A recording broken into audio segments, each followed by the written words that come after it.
Today I find myself here at a friend's house and I'm going to have the opportunity to photograph her beautiful daughter Maddie, who's very creative. She made this wonderful scarf with her own bare hands and some yarn.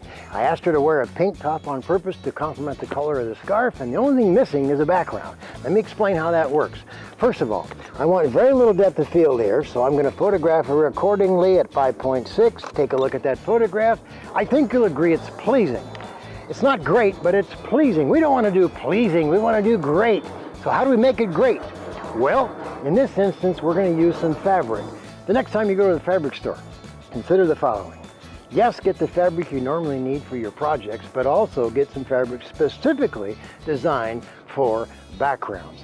In this case, I went to the fabric store just last week and got a couple of wonderful pieces to my collection, and I'm going to use one of those now. I've got Maddie's mother here, Jennifer, to help me out. Jennifer, go ahead and unwind that fabric. Now, it's also important to note that the distance of that background fabric needs to be a minimum of about 10 to 15 feet, okay?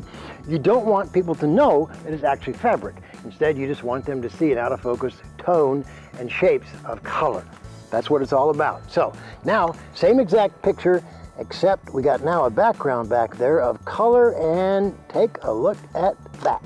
I think you'll agree, look at those two images side by side. Clearly the one with the out-of-focus tones of color from the fabric is far more pleasing. One, it complements the beautiful Maddie, and two, it's without distraction.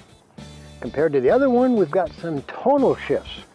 And those tonal shifts in and of themselves create some visual weighted distraction. Again, taking our attention away from the beautiful Maddie. You're looking for clean backgrounds? Make a trip to the fabric store.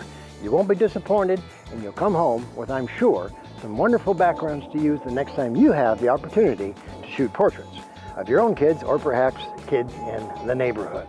Hey, until next time, this is Bryan Peterson saying, you keep shooting.